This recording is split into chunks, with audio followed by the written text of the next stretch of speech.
नमस्कार मित्रांनो, इयत्ता 10वी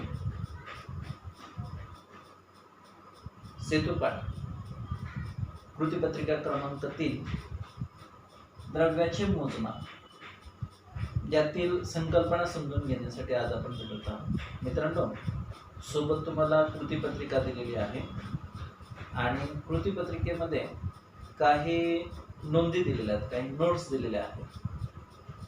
मला वाटतं त्या नोट्स तुम्ही लिहायच्या आहेत आणि नोट्स लिहून झाल्यानंतर त्या नोट्सच्या शेवटी म्हणजे तो संबंधित संकल्पना अभ्यासल्यानंतर त्याखाली काही प्रश्न उत्तरं दिलेले आहेत. त्या प्रश्न उत्तरांचा सराव तुम्ही करायचा आहे. सगळं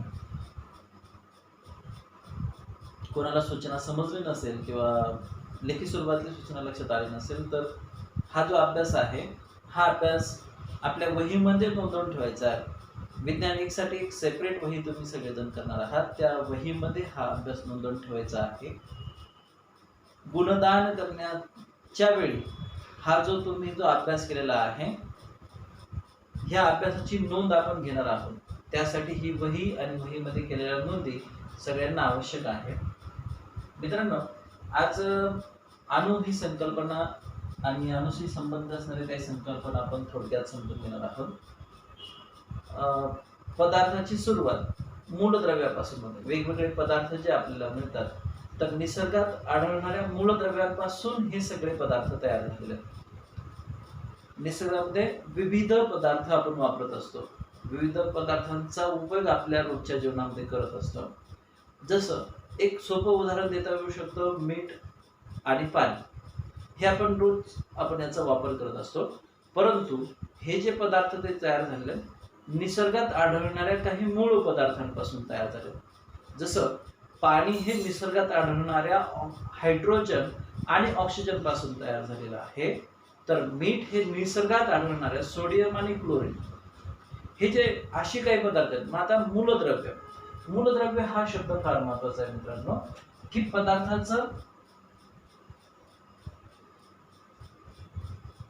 पदार्थ द्रव्य हे समजून घेण्यासाठी मूलद्रव्य समजून घेणं ही संकल्पना फार महत्वाची. मूलद्रव्य म्हणजे असा पदार्थ जो आपल्याला निसर्गामध्ये मूळ स्वरूपात आढळतो, ज्याच्या गुणधर्मांमध्ये आपण कोणत्याही साध्या पद्धतीने सहजासहजी बदल करू शकत नाही, किंवा असा पदार्थ जो कोणत्याही प्रयोगशाळेमध्ये त्याची निर्मिती करता येऊ शकत नाही.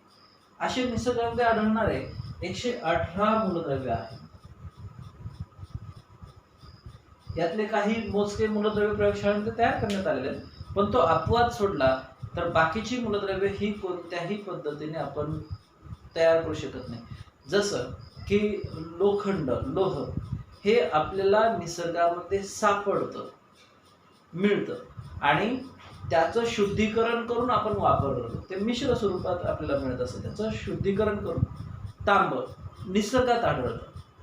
तांब्याचं शुद्धीकरण करून आपण त्याचा वापर करतो. तांब कुठेही प्रयोगशाळेमध्ये तयार करता येऊ शकत नाही किंवा लोखंड कोणत्याही कारखान्यामध्ये तयार करू शकतो. ही संकल्पना मूलद्रव्य ही संकल्पना आपल्याला मूळ स्वरूपात आढळणारे पदार्थ ज्यांचे गुणधर्मामध्ये आपण कोणत्याही प्रकारे बदल करू शकत नाही असे पदार्थ म्हणजे मूलद्रव्य. मग या मूलद्रव्याचा लहानात लहान अतिसूक्ष्म अविभाज्य कण, या मूलद्रव्याचा लहानात लहान अतिसूक्ष्म अविभाज्य कण असा की ज्याचं कोणत्याही भौतिक किंवा रासायनिक पद्धतीने आपण विभाजन करू शकत नाही, असा अतिसूक्ष्म कण म्हणजे अणु. की जसं आपण समजा एखादा खडू घेतला आणि त्याचे तुकडे करत जर गेलो तर शेवटी पार्टिकल्स म्हणजे जे लहान लहान कण मिळतात. खडू हा तसं संयुग स्वरूपातला पदार्थ आहे. पण त्या एक उदाहरण देता येऊ शकतं की लहान कण करत गेल्यानंतर एक शेवटचा असा कण की ज्याचं विभाजन होऊ शकत नाही, असा तो कण मूलद्रव्याचा अतिसूक्ष्म अविभाज्य कण. आणि त्या कणांच्या संयोगाने पूर्ण पदार्थ तयार होत असतो. त्याची संरचना आपल्याला समजून घेणं फार गरजेचं आहे. की प्रत्येक मूलद्रव्याचा अणू ती संरचना समजली की त्याशी संबंधित असणारे अणूचा आकार, अणूचं वस्तुमान, अणूची संयोजा, अणूची संज्ञा या संकल्पना आपल्याला समजायला सोप्या जातील। इयत्ता 8वी मध्ये आपण त्या अभ्यासलेल्या आहेत, जसे की डाल्टन्स ॲटॉमिक थेअरी या नावाने आपण त्या अभ्यासलेल्या डाल्टनची अणूची संरचना, वेगवेगळ्या शास्त्रज्ञांनी वेगवेगळे प्रयोग करून ह्या अणूची संरचना नेमकी कशी आहे यापर्यंत संशोधन करून ठेवलेलं आहे। तर हा अतिसूक्ष्म अविभाज्य कण 3 मूळ कणांपासून बनला। प्रत्येक मूलद्रव्याचा अणू हा 3 मूळ कणांपासून बनलेला आहे, इलेक्ट्रॉन, प्रोटॉन आणि न्यूट्रॉन। यातला प्रोटॉन आणि न्यूट्रॉन हे केंद्रकामध्ये एकवटलेले असतात, तर इलेक्ट्रॉन केंद्रकाभोवती विशिष्ट कक्षांमध्ये परिभ्रमण करीत असतात। प्रोटॉन हा धनप्रभारित कण म्हणून ओळखला जातो आणि इलेक्ट्रॉन हा ऋणप्रभारित कण म्हणून ओळखला जातो, त्याच्यावर प्रभार असतो। आणि न्यूट्रॉन हा प्रभाररहित कण म्हणून ओळखला जातो। केंद्रकामध्ये जेवढे प्रोटॉन असतात तेवढेच इलेक्ट्रॉन केंद्रकाभोवती परिभ्रमण करीत असतात। केंद्रकामध्ये जर 10 प्रोटॉन असतील तर केंद्रकाबाहेर 10 इलेक्ट्रॉन परिभ्रमण करणार विशिष्ट कक्षात।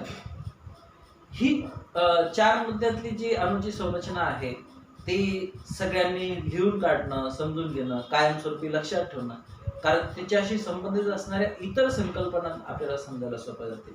अणू, अतिसूक्ष्म अविभाज्य कण, अतिसूक्ष्म अविभाज्य कण, प्रत्येक मूलद्रव्याचा अणू हा 3 मूल कणांपासून तयार झालेला आहे, इलेक्ट्रॉन, प्रोटॉन आणि न्यूट्रॉन। यापैकी प्रोटॉन आणि न्यूट्रॉन केंद्रकामध्ये एकवटलेले असतात, तर इलेक्ट्रॉन विशिष्ट कक्षांमध्ये केंद्रकाभोवती विशिष्ट कक्षांमध्ये परिभ्रमण करतात। केंद्रकामध्ये जेवढे प्रोटॉन असतात तेवढेच इलेक्ट्रॉन केंद्रकाबाहेर परिभ्रमण करतात। इलेक्ट्रॉन हा ऋणप्रभारित कण आहे, प्रोटॉन हा धनप्रभारित कण आहे, तर न्यूट्रॉन हा प्रभाररहित कण आहे। मग आता पुढची संकल्पना की अणूचा आकार। तर अणूचा आकार हा त्या अणूकडे असणाऱ्या इलेक्ट्रॉनवर अवलंबून असतो। अणूकडे किती इलेक्ट्रॉन आहे आणि ते इलेक्ट्रॉन कितव्या कक्षांमध्ये परिभ्रमण करतात। जर समजा अणूचे इलेक्ट्रॉन जर मर्यादित असतील, समजा अणूकडे 2 इलेक्ट्रॉन असतील, तर त्याची पहिली कक्षा हीच त्याची अंतिम कक्षा असणार आहे आणि त्या अणूचा आकार हा पहिल्या कक्षेपर्यंत मर्यादित असणार आहे। जर अणूकडे 10 इलेक्ट्रॉन असतील तर पहिल्या कक्षेत 2 इलेक्ट्रॉन जातात, राहिलेले 8 इलेक्ट्रॉन दुसऱ्या कक्षेमध्ये जातात। आता कक्षेची संख्या वाढली म्हणजे अणूचा आकार वाढतो, म्हणजे अणूचा आकार हा त्या अणूकडे असणाऱ्या इलेक्ट्रॉनच्या आणि कक्षेवर अवलंबून असतो। इलेक्ट्रॉनची संख्या वाढली की कक्षांची संख्या वाढणार आणि अणूंचा आकार वाढणार। अणूचं वस्तुमान हे जे कण आहेत, हे मूल कण आहेत, हे अतिसूक्ष्म कण आहेत। त्यांचं वस्तुमान आपल्याला मोजणं सहजासहजी शक्य नाही, म्हणून हे जे वस्तुमान आहे हे सापेक्ष वस्तुमान संकल्पनेने ते मोजलं जातं, म्हणजे दुसऱ्या अणूबरोबर त्याची तुलना करून। मग असा अणू नेमका कोणता घ्यायचा, तर हायड्रोजन अणू सगळ्यात 118 मूलद्रव्यांपैकी सगळ्यात प्रथम क्रमांकाचा आणि लहानात लहान अणू जो आहे तो म्हणजे हायड्रोजनचा सगळ्यात लहान अणू, आणि त्याच्या केंद्रकामध्ये एकच प्रोटॉन असतो, म्हणजेच केंद्रकाबाहेर एकच इलेक्ट्रॉन असतो। आणि इलेक्ट्रॉनचं वजन हे अतिशय नगण्य असतं। न्यूट्रॉनच्या वस्तुमानावरनं हायड्रोजनचं वस्तुमान ठरत असतं। मग हायड्रोजनचं वस्तुमान हे सापेक्ष वस्तुमान, जसं की यातल्या कार्बन हा जो अणू आहे, कार्बन या अणूचं अणुवस्तुमान हायड्रोजन अणूच्या 12 पट आहे। मग हायड्रोजन अणूचं वस्तुमान हे 12 म्हणून गृहीत धरलं जातं। ही झाली अणुवस्तुमान। आणि अणुवस्तुमान म्हणजे त्या अणूकडे असणाऱ्या प्रोटॉन आणि न्यूट्रॉनची एकत्रित संख्या, यावरनही ती संख्या अणुवस्तुमान ओळखलं जातं। अणुवस्तुमान ही संकल्पना ओळखली जाते। पुढची संकल्पना अणूची संयोजा, की अणूकडे जे इलेक्ट्रॉन असतात त्या कक्षांची संख्या ही ठरलेली असते, की पहिल्या कक्षेमध्ये 2 इलेक्ट्रॉन, दुसऱ्या कक्षेमध्ये 8 इलेक्ट्रॉन, तिसऱ्या कक्षेमध्ये 18 इलेक्ट्रॉन। ही जी त्यांची कॅपॅसिटी, त्यांची क्षमता जी ठरलेली आहे, परंतु त्या केंद्रकातल्या इलेक्ट्रॉनची संख्या जर कमी असेल त्याच्या क्षमतेपेक्षा, त्या कक्षेतील क्षमतेपेक्षा इलेक्ट्रॉनची संख्या कमी असेल तर ती कक्षा अपूर्ण असते आणि प्रत्येक अणू अपूर्ण कक्षा इलेक्ट्रॉनने अपूर्ण असलेल्या कक्षा पूर्ण करण्यासाठी प्रयत्नशील असतो. यासाठी तो आवश्यक अशा किंवा गरजेच्या किंवा त्याच्या गरजा जुळणाऱ्या अणूंबरोबर संयोग पावतो म्हणजे बंध निर्माण करतो. बंध निर्माण जो होतो तो इलेक्ट्रॉनच्या देवाणघेवाणीतून बंध निर्माण होतो आणि तो जेवढे इलेक्ट्रॉन देतो, संबंधित अणू जेवढे इलेक्ट्रॉन देतो किंवा घेतो, तो जो अणू आहे तो दोन प्रकारे त्या कक्षा पूर्ण करण्यासाठी प्रयत्न करणार. एक तर तो इलेक्ट्रॉन देऊन त्या कक्षा पूर्ण करणार किंवा इलेक्ट्रॉन घेऊन त्याची जी शेवटची कक्षा आहे ती पूर्ण करणार. मग ज्या अणूच्या केंद्रकामध्ये 4 पेक्षा जास्त कमी इलेक्ट्रॉन असतील तो अणू इलेक्ट्रॉन देऊन त्याच्याकडच्या शेवटच्या कक्षेत इलेक्ट्रॉन देऊन त्याचे अलीकडचं अष्टक हे पूर्ण भरलेलं असतं आणि या क्रमाने तो त्याचं शेवटचं कक्षा पूर्ण करून घेतो. आणि ज्या अणूच्या केंद्रकामध्ये शेवटच्या कक्षेमध्ये 4 पेक्षा जास्त इलेक्ट्रॉन असतात तो अणू इलेक्ट्रॉन घेऊन आवश्यक इलेक्ट्रॉन त्याला त्याची शेवटची अष्टक स्थिती पूर्ण करण्यासाठी जेवढे इलेक्ट्रॉन हवे आहेत, समजा शेवटच्या कक्षेमध्ये 7 इलेक्ट्रॉन असतील तर अष्टक स्थिती पूर्ण करण्यासाठी 1 इलेक्ट्रॉनची आवश्यकता आहे. तेवढा 1 इलेक्ट्रॉन घेणं, तो 1 इलेक्ट्रॉन कोणाकडनं तरी घेणार. मग तो जेवढे इलेक्ट्रॉन घेईल ती झाली त्याची संयोजन. आता हे जे 118च्या 18 मूलद्रव्य आहेत ही त्यांची नावं जी आहेत त्या नावांवरून ओळखली जातात. परंतु ज्या रासायनिक अभिक्रिया घडतात आणि त्या रासायनिक अभिक्रियांचा अभ्यास करताना ह्या मूलद्रव्यांचं पूर्ण नाव लिहिणं संयुक्तिक नाही आहे किंवा ते सोपं होणार नाही. त्यासाठी त्यांचे शॉर्टकट्स लहान नावं वापरली जातात. लहान नावं म्हणजे त्यांच्या ज्या स्पेलिंग्स आहेत त्या स्पेलिंगमध्ये पहिलं अक्षर वापरलं जातं आणि त्यावरनं ती संज्ञा, जसं हायड्रोजन जर म्हटलं तर हायड्रोजनचं स्पेलिंग येणार HYDROGEN. या हायड्रोजन मधला कॅपिटल एच वरनं तो हायड्रोजन जो आहे तो रासायनिक अभिक्रियेमध्ये ओळखला जातो, कायमस्वरूपी ओळखला जातो. ह्याच्या सगळ्या संकल्पना होत्या ह्या अणूशी संबंधित संकल्पना होत्या. अणूची संरचना, अणूचा आकार, अणूचं वस्तुमान आणि अणूची. पुस्तकामध्ये सुद्धा काही महत्त्वाच्या नोंदी आहेत किंवा संबंधित भाग आहे. तो भाग आपण शांततेत वाचा, समजून घ्या. काही शंका आली तर तो संबंधित शंकेचा प्रश्न आहे तो आम्हाला फोनद्वारे कळवा, जेणेकरून आम्ही ते एक्सप्लेनेशन देऊ शकू. आता पुढचा जो भाग आहे तो म्हणजे रेणू. जसं की आता आपण म्हटलो की जे काही अणू आहेत किंवा मूलद्रव्यांचे अणू यांच्या शेवटची कक्षा ह्या अपूर्ण असतात आणि त्यामुळे ते असे काही अणू जे आहेत हे अणू हे मुक्त स्वरूपामध्ये निसर्गामध्ये राहू शकत नाही. ते कोणाबरोबर तरी संयोग पावतात आणि संयोग पाहून मग त्यांचं शेवटचं अष्टक पूर्ण करून घेतात. यापैकी एक उदाहरण देता येऊ शकतं की जसं ऑक्सिजन जो आहे, ऑक्सिजन हा अणू त्याची शेवटची कक्षा अपूर्ण असल्यामुळे तो मुक्त अवस्थेमध्ये निसर्गामध्ये राहू शकत नाही. तो कोणाबरोबर तरी संयोग पावतो. तो स्वतः आणखीन दुसऱ्या अणूबरोबर संयोग पाहून O2 म्हणजे 2 अणूंचा गट ऑक्सिजनसाठी 2 अणूंचा गट म्हणजे O2.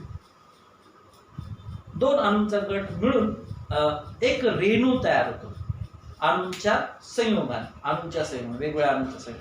मग आता इथे रेणू की मग इथे पुढची संकल्पना जी तयार होते मूलद्रव्य किंवा पदार्थांची ती म्हणजे संयुग. मग संयुग म्हणजे काय? मूलद्रव्याशी संबंधित ह्या संकल्पना होत्या. आणि आता संयुग म्हणजे 2, त्याची व्याख्याच्या स्वरूपात जर सांगायचं झालं की 2 किंवा 2पेक्षा जास्त मूलद्रव्यांमध्ये संयोग होऊन नवीन पदार्थ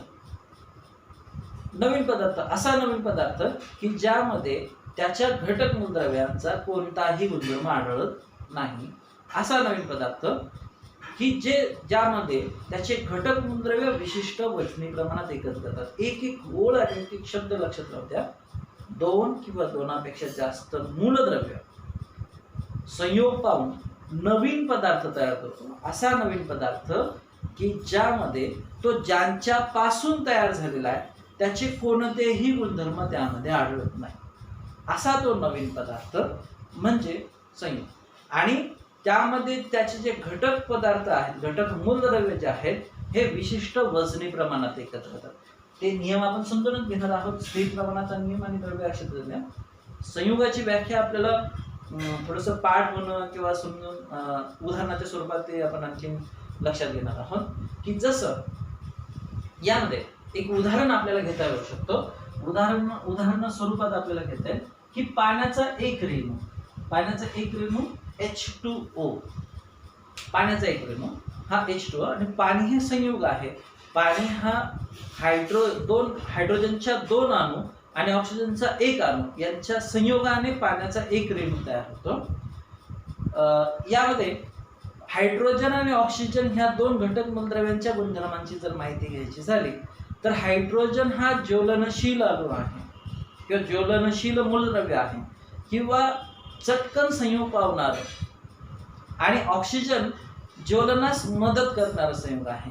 समजा एखाद्या ठिकाणी आग लागली, त्या ठिकाणी हायड्रोजनचा पुरवठा केला तर हायड्रोजन पण स्वतः पेट घेणार आहे आणि ऑक्सिजन त्या ठिकाणी आणखीन पुरवला तर ती जी आग आहे ती वाढणार.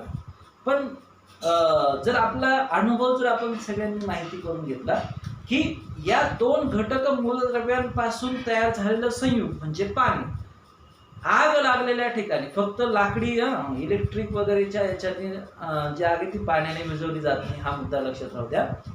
आग लागलेल्या ठिकाणी जर पाणी टाकलं तर ती आग विझते, म्हणजे घटक मूलद्रव्यांचे गुणधर्म पूर्णपणे नाहीसे झाले.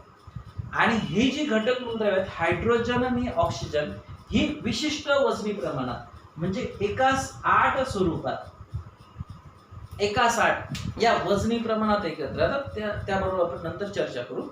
ही संयोगाची व्याख्या झाली आणि हे त्याचं चांगलं उदाहरण देता येऊ शकतो. याबरोबर दुसरे उदाहरण आपल्याला सांगता येऊ शकतं जे आपण सुरुवातीलाच विचार केला, मीठ. रोज आपण जे खाण्यामध्ये जेवणामध्ये आपण जे मीठ वापरतो हे सोडियम आणि क्लोरीन पासून तयार झालेलं आहे. सोडियम असा धातू आहे की तो आपल्याला केरोसिन मध्ये साठवून ठेवावा लागतो, कारण तो ऑक्सिजन आणि पाण्याच्या वाफेच्या संपर्कात आला तर तो स्फोट घेतो. अशा प्रकारचा जेणेकरून त्याचा ह्या ऑक्सिजन आणि पाण्याच्या वाफेवर संपर्क येऊ नये यासाठी तो केरोसिन मध्ये साठवून ठेवला जातो. आणि क्लोरीन हा असा वायू की विषारी वायू आहे, पूर्णपणे विषारी वायू आहे. परंतु ह्या दोघांच्या संयोगाने जो पदार्थ तयार झाला आहे तो म्हणजे मीठ हे संयुग जे आपण रोज आपल्या जेवणामध्ये वापरत असतो, तरी आपल्याला असं कोणत्या प्रकारचा अपाय होत नाही. म्हणजे ही किमया आहे आणि ती रासायनिक अभिक्रियेची किमया आहे. ते आपण एखाद्या वेगळ्या पाठाच्या वेळी आपण समजून घेणार आहोत. आणि मग या 2 किंवा जे काही 2 किंवा 2पेक्षा घटक मूलद्रव्य एकत्र येऊन जो नवीन पदार्थ तयार होतो त्या पदार्थाचा तो रेणू आणि त्याचं रेणू वस्तुमान. मग त्या रेणूतील अणूंचं एकूण वस्तुमान, मग जसं हायड्रोजन असेल आणि ऑक्सिजन असेल तर हायड्रोजनचे 2 अणू, एका अणूचं अणुवस्तुमान आपण 1 गृहीत धरलेलं आहे. त्यामुळे 2 अणूंचं अणुवस्तुमान, 2 हायड्रोजनच्या अणूंचं अणुवस्तुमान 2 आणि ऑक्सिजनचं अणुवस्तुमान आपण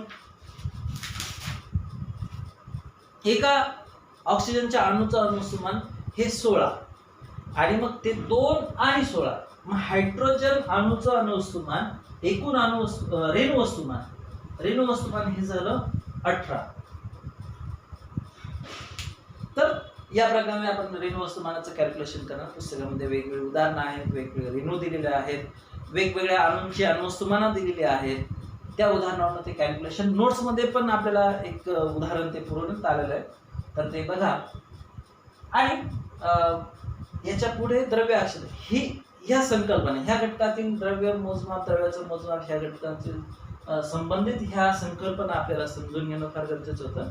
यावरनं पुढचे 2 नियम आपल्याला लक्षात ठेवायचे की द्रव्य अक्षयतेचा नियम, की ज्यावेळी एखादी रासायनिक अभिक्रिया घडते तर रासायनिक अभिक्रियेमध्ये जे घटक पदार्थ एकत्र येतात त्यांना अभिक्रियाकारके म्हणून ओळखले जातात, आणि यांच्यामध्ये रासायनिक अभिक्रिया होऊन जो नवीन पदार्थ तयार होतो त्याला उत्पादिते म्हणून ओळखलं जातं. तर रासायनिक अभिक्रियेतील एखाद्या घटक अभिक्रियाकारकांचं वस्तुमान आणि नवीन तयार होणाऱ्या नवीन उत्पादितांचं वस्तुमान हे समान असतं. याला द्रव्य अक्षयतेचा नियम म्हणून ओळखलं जातं. आणि स्थिर प्रमाणाचा नियम, ज्यावेळेस संयुग तयार होतं, संयुग तयार होताना त्यातील घटक द्रव्य हे विशिष्ट वजनी प्रमाणातच एकत्र येतात, आणि ह्या विशिष्ट वजनी प्रमाणात एकत्र येण्याचा जो नियम आहे त्याला स्थिर प्रमाणाचा नियम म्हणून ओळखला जातो.